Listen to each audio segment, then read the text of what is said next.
So this is our code.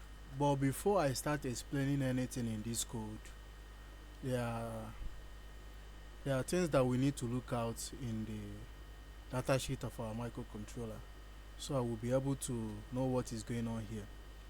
This is our sine table, which we define in array form. So this is the samples that we generated from the software. So we need to create an array, which the data type of the array is going to be a character array. Okay, we are going to use the data type of char. Then we name it sine table. Then we will make it constant because we are not changing any value in this. We are not changing anything in these values. So that's why I'm using a const to to define the variable here, the array. So this is the index, the numbers of arrays value we have, which we call index in array. Okay, so this first value is called index 0, while 2 is called index 1. Likewise, you are going to count it to 100. Okay, that is it. Then we need to define a function. This function is where we do some necessary configuration for the microcontroller, both the timer 2 and the registers of our PWM, so which I'm going to explain now.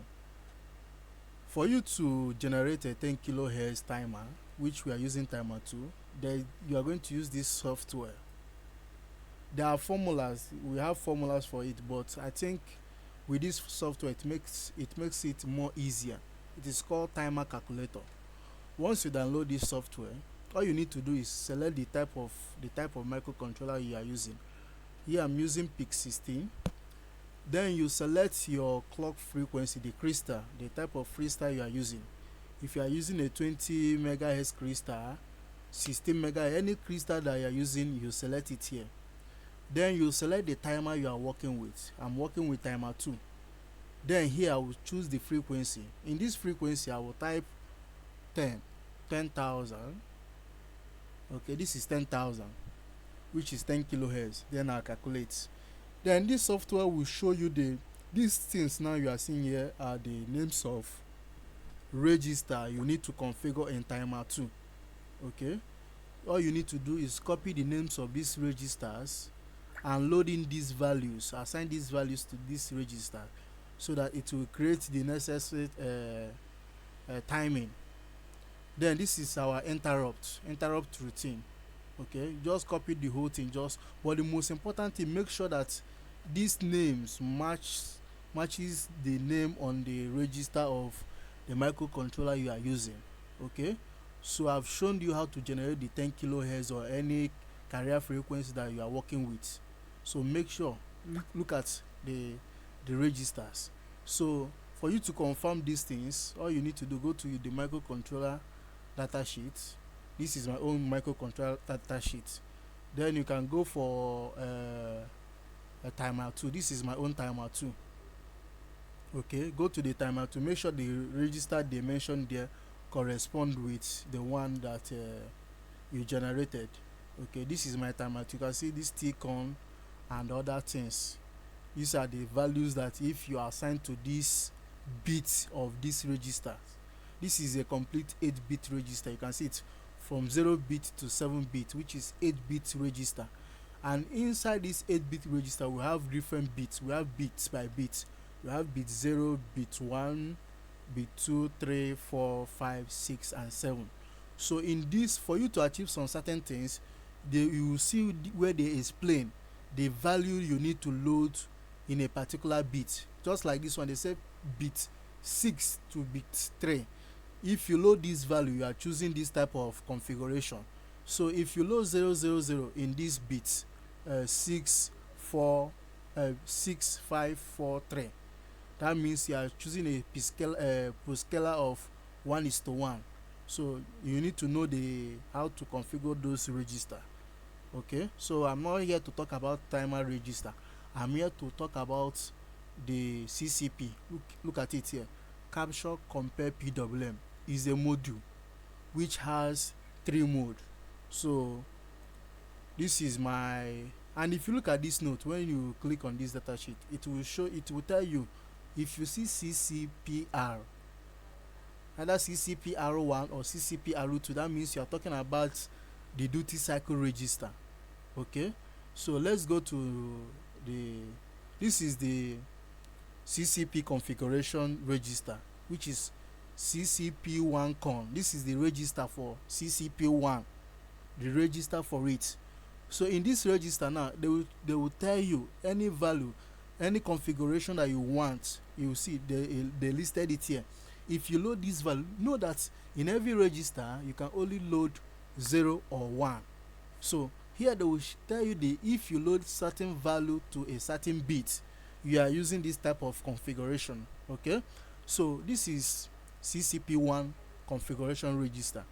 Remember, this is not the duty cycle register. This is the configuration mode for the PWM CCP1. So for this CCP1 now, they say from bit 7 and 6, you choose the type of configuration that you want to use.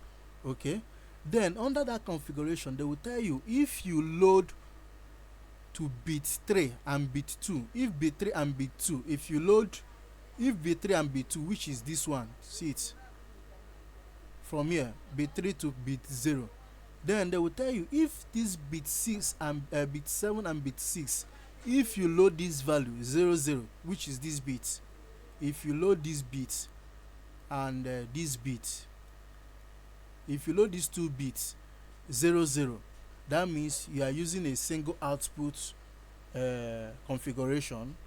You see where in the pinout you see this P1A, P1B, P1C, P1D. If you look at the pinout of your microcontroller, you will see all these things. They will tell you if you are using 00 on these 2 bits, on these 2 bits that I highlighted, that you are using a single output PWM, which P1A will modulate, which is you will be getting your signal from the P1A, and that P1A is pin 12. Okay, while the PB, PC, and PD will assign to normal ports. Then if you use 01, it will tell you it is full bridge. So just go through this configuration, just read through the registers. It will show you that any value that you load, this is the configuration you are using for it. Okay, so what I have done is that I have configured this register, this PWM register, which is the CPP1 register, and this is the CPP2 register, which if you go through it, you configure it the way you are using. So what you are using is PWM mode to assign it to pin 3 and to pin 0. So if this is bit 0, bit 1, bit 2, and bit 3. So if I assign this bit 3 and bit 2 1, anything that I load to these bits, bit 1 and bit 0, will still maintain a PWM mode. Okay, then likewise all this one, they will tell you particular, if they tell you like this one, they say DC2B, which is this, they will tell you if a value that if you load it, if that value is so like so, that you are working in PWM mode or capture mode. Okay, so just go through it, then you do the necessary configuration. So that is how I did my own configuration. So let me go back to the code now. In this code now, this is timer 2 register, which we loaded a value of 249, which I'm operating at 10 kilohertz. Okay, this 2 is the register for the duty cycle. Okay, this is the duty cycle register. So I assign the duty cycle register to be 0. Then the TCOM, which is also part of the timer 2 register, which I did the necessary configuration according to what they specify in the register. And this is the CCP1 con register and CCP2 con register, which I have done the necessary configuration, just like the way I explained. Then these are the part of timer register, which we generated it using the timer calculator. Okay, then we have to set the pins. We have to make those pins to be input using trace bits. Okay, we have to trace those pins either to be input or output. So since we are getting a PWM signal from pin 13 and pin 12, we have to trace it to be output. So we are going to configure it to be an output. Okay, so that is it for this PWM initialization. So whenever I call this function, all these things will be configured. Then this is our interrupt routine.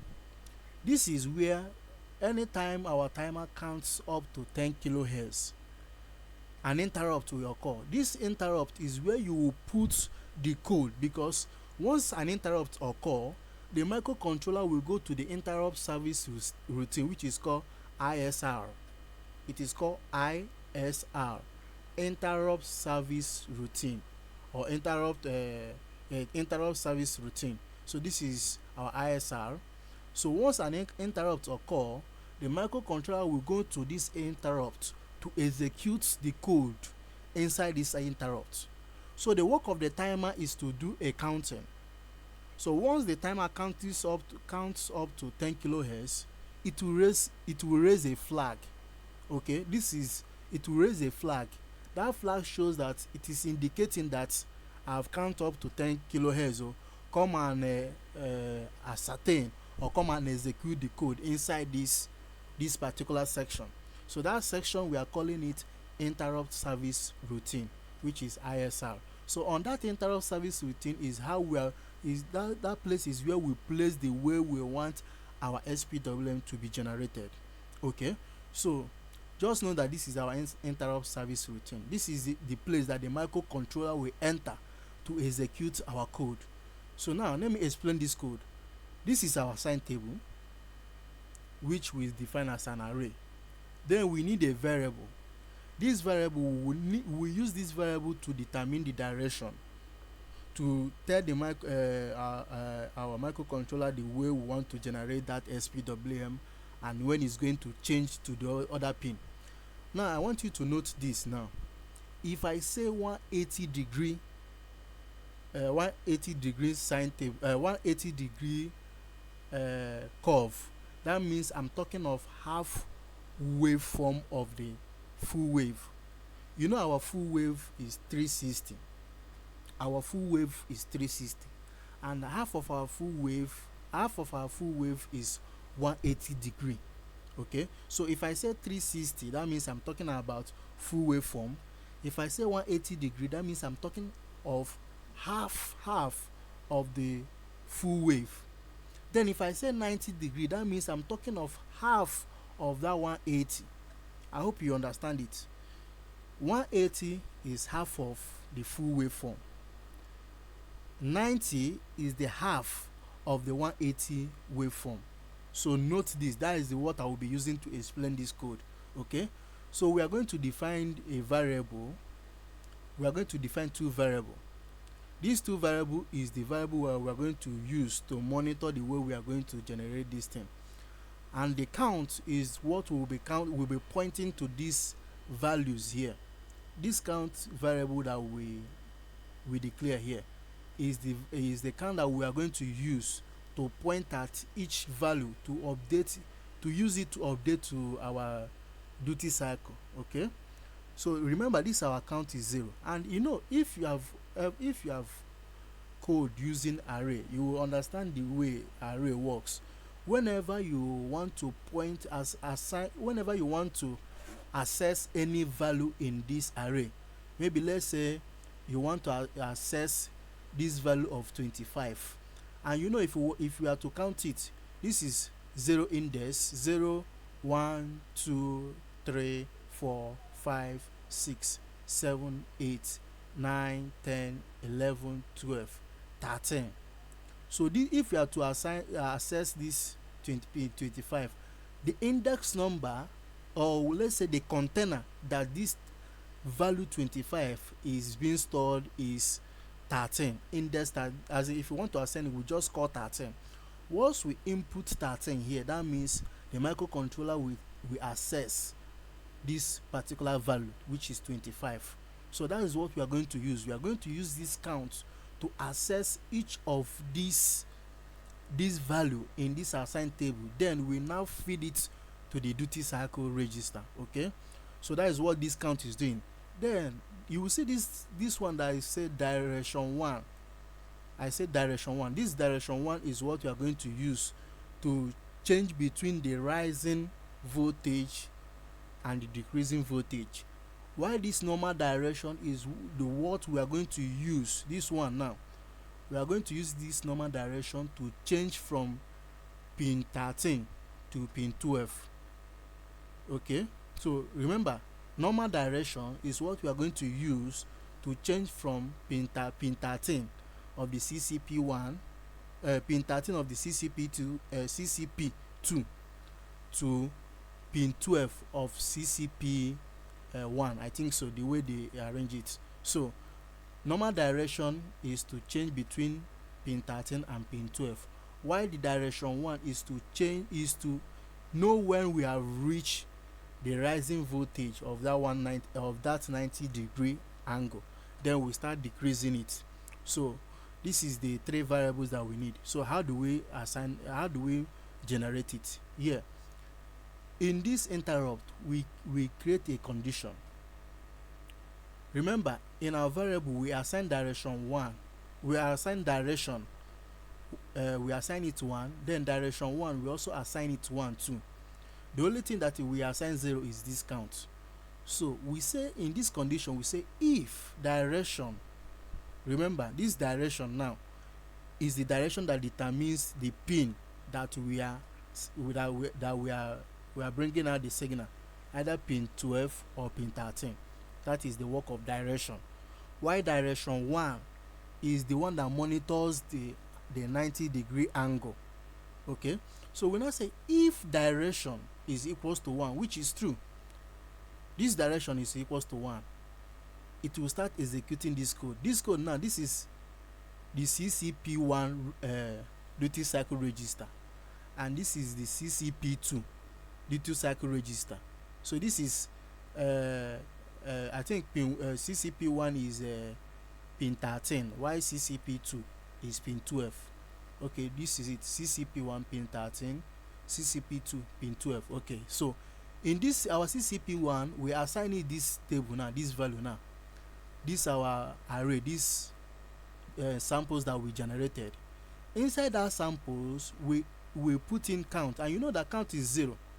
If you know how variable works, that means anytime we call count, that means we are calling the number we assign it to. So this count means that we are having 0 here.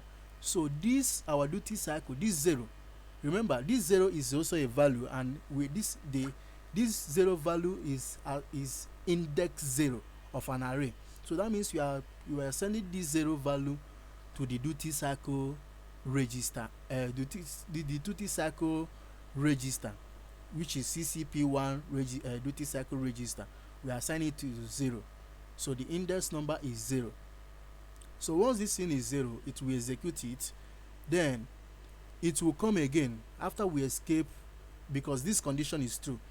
It will execute this thing until it becomes false. Okay, it will execute it. Then it will come to this another if statement. We now say if direction 1, remember direction 1 is to monitor the rising edge. We say if direction 1 is equals to 1, then it should execute this code, which is count. We are increasing this count by 1. So count plus 1 means we are adding 1 anytime the compiler start to compile this thing. Okay, so and you know the way coding works step by step. It will execute the first line before going to the second line. Okay, so initially we are having 0 here. So after executing this one, it will come over here and check this condition, and if direction 1 is equals to 1, which is true, see it here in our variable, direction 1 is, we assign it to 1, which is true. That means it will execute this thing, it will increase this count to 1. So this count will now turn from 0 to 1. This one will now be 1 index. Okay, remember we are not talking about this value, we are talking about the index of the array. The index means the what points to the value assigned to the array. Okay, so this count will now be 1. This count will now be 1. Then after executing this code under this condition, it will still check if direction 1 is equals to 0. Direction 1 is not equals to 0 because we assign it to 1, so this condition is false. Okay, then it will not check again if count is equals to 100. Is count equals to 100? Count is not equals to 100. Count is still plus 1. So it will not execute these two code now because they are false. It will keep on executing this first code and this one. So anytime the interrupt occurs, it will keep updating, because anytime will come, this count will be increasing by 1 until it reaches to 100.